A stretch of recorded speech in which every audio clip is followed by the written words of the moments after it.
totally believe in what we're doing, and I think it's the most important thing that I can be doing right now.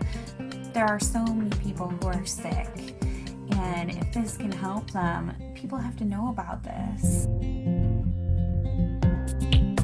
It's fantastic that I get to share this with my family, that we're doing this together, and that we both feel so passionately about it. She was on over 40 different medicines. She had been on methotrexate and Plaquenil, one of those which nearly destroyed her vision. All the potent anti-inflammatories, the Vioxx and the Celebrex, and was on all sorts of painkillers and all sorts of antibiotics. She had classic steroid toxicity. Her face was the shape of a moon because there's a lot of swelling that occurs in the face. At the age of 16, was diagnosed with juvenile rheumatoid arthritis, and that evolved into a lupus condition, a diagnosis of interstitial cystitis, an autoimmune disorder. Bedridden 4 years. Her mother thought she would never survive. I went to talk to William as a friend and as a doctor about his experience with patients and how they used cannabis. Seeing what the juicing did for me, using it in this form, was so significant. It changed my life. About 4 to 6 weeks after I started on juicing every day, I had no more back pain. I didn't need pain pills. I felt the best I ever had. A lot of people think cannabis and pot are, not medicine. I had stumbled on an article in Scientific American, December 2004.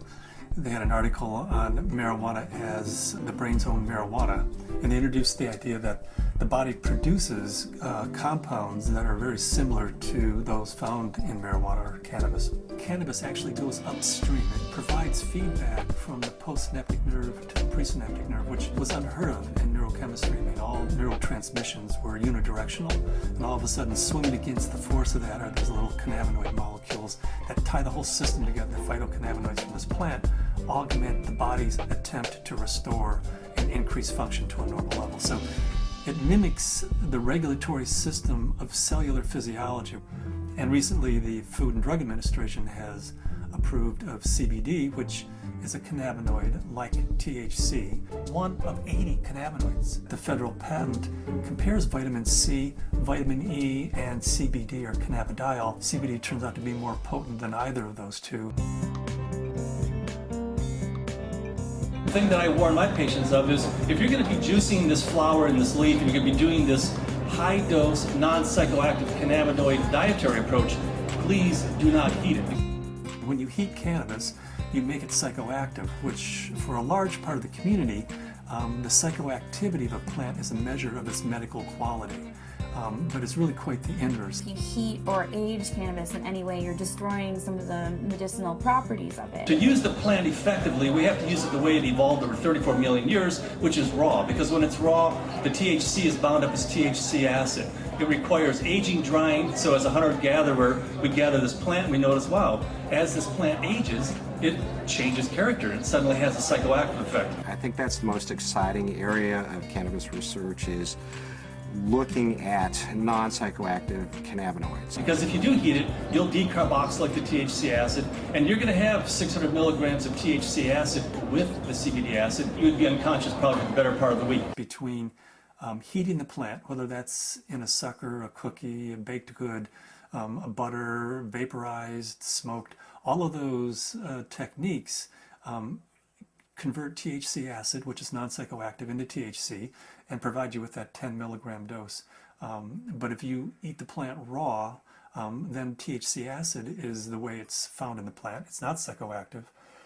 The juicing allows you to get up to the 500 to 600 milligrams, which is 60 times more than you could tolerate if it was heated. This treatment is not psychoactive. People don't have to be stoned when they take it. They can take it and go to work. They can take it and play with their kids. It's hard for me to understand laws against something like green leaf therapy and to think that prednisone is legal. We're still fighting the stigma of marijuana back from the 20s, 30s, 40s, 50s. I was a prosecutor for 8 years in Mendocino County, so I know it from both as a defense attorney and as a prosecutor. The 1972 Controlled Substances Act said that marijuana has no medical value whatsoever. The federal government has a patent on its medical properties. The Food and Drug Administration has approved of it as an investigative new drug. I have not found the United States to be very open about cannabis research. In order to print an article in a peer-reviewed journal, you have to use cannabis that they have certified for your study. And there are physicians who have waited 3, 4, 5, 6 years, some even longer than that, to just get a sample. The federal government's been kind of schizophrenic in the way it looks at marijuana. It says it has no medical value under that act, but at the same time, the federal government has been funding research in marijuana for years, for decades. And they've even patented certain strains of marijuana because they recognize it has that medical value. The California Narcotic Officers Association does not believe in medical marijuana. They believe it's all a big scam, and that's how they train law enforcement officers. Law enforcement is allowed to take a percentage of all assets that are forfeited and seized under the state and federal asset forfeiture laws. So it takes the really enlightened and compassionate law enforcement officer to recognize that these medical marijuana laws are designed to protect patients. I was trained when someone had marijuana, you took them to jail. There wasn't a medicine use for marijuana. It's an illegal substance, and people went to jail for it. In 1996, California took a huge leap. I didn't support Proposition 215 because of the education I had, the experience I had, and what I had seen through the illegal marijuana gardens that I had seen throughout my career. Since 1996, I have changed my opinion somewhat. I believe there is a very clear medicinal use for marijuana. That being said, I believe that there are a large percentage of people who use marijuana as an excuse to either make profits or for recreational. The people who use marijuana for the true intended use that the voters passed, medicinal, I'll do everything I can to support their rights. There's many more things that law enforcement can be focused on than medicinal marijuana. And I don't want to give the impression at all that I support people who are growing marijuana for medical purposes 364 days of the year, and then one day a year they make a big sale for a couple $100,000, and they're a commercial seller that one day of the year. They're the people who are causing problems for the people who really and truly need and can use medical marijuana.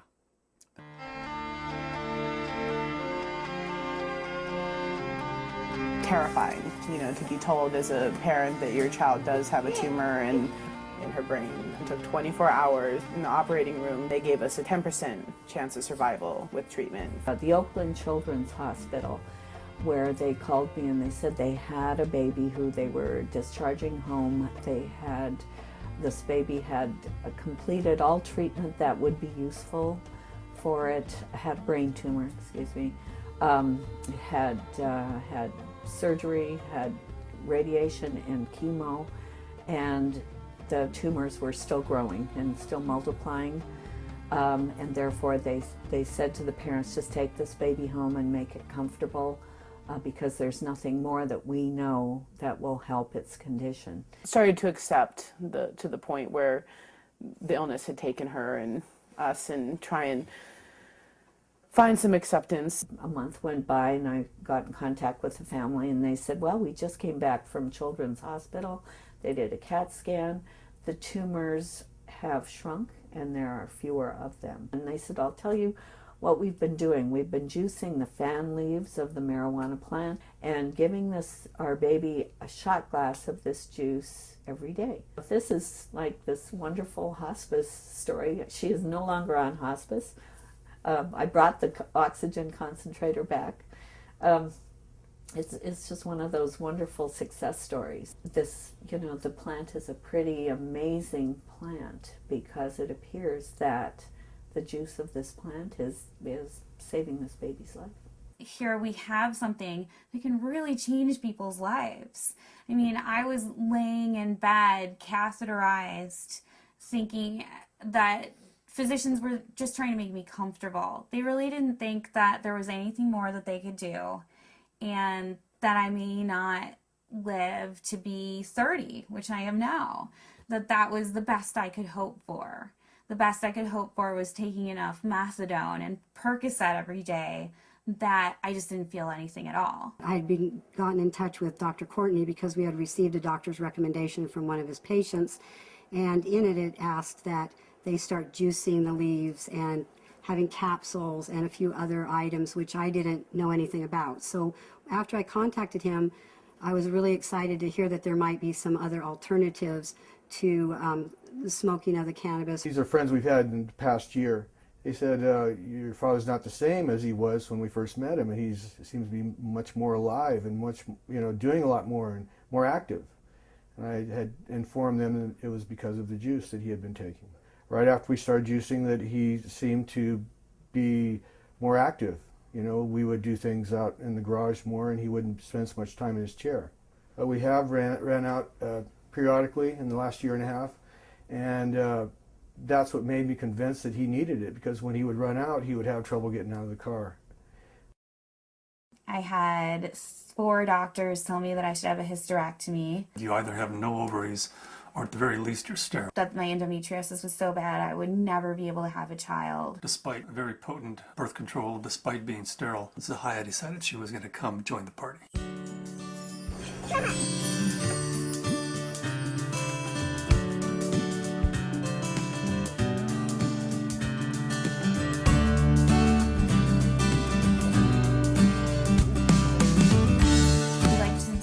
Ourselves by being extremely scientific, and people know that if they're going to come to us, they're going to have to go through a lot of hoops, but they're also going to get the most up-to-date scientific knowledge on this subject, and they're going to see a physician who's an expert in the field of non-psychoactive cannabinoids, and there are plenty of people that want that and are looking for that.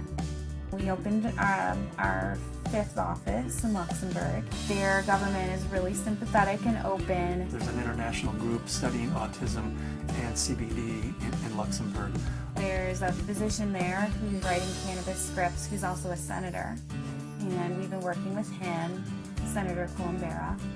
The government may be actually funding experiments in a research center using cannabis, in large part because of Dr. Courtney's work with non-psychoactive cannabinoids and Senator Columbera's work with cancer patients. There are now facilities for testing plants, and there's been more progress made in the last 5 to 6 months. A new strain in from Spain called Canatonic, 6.9% CBD. That's 700% increase over Northern Lights, which is our previous high producer. I would like to find strains that have all of the cannabinoids present in an amount that's useful. I'd like to produce strains that are adapted to environment. In Luxembourg, we're producing thousands and thousands of pounds of seed, to raise the money to give away, a half a pound of seed, because if that person grows an acre of cannabis and feeds their family the proteins and the fatty acids, incredible food source, an incredible preventative medicine source, and an incredible therapeutic source. And at the same time, they're sucking 5 times as much CO2 out of the environment as an acre of trees. First, we have to change Convention Treaty Number 1, which was the convention that the UN put out in 1961 that says cannabis is a crime, should be, if you have it, if you grow it, if it's in your possession, you should be in prison. That dogma has dominated the world right now. They're asking for input from the World Health Organization, and in the process of writing a letter stating that this is a dietary essential. It's not a criminal thing, because we have to change that treaty before we can go into Central and South America and say, you grow yourself an acre of this plant, feed your family, prevent illnesses.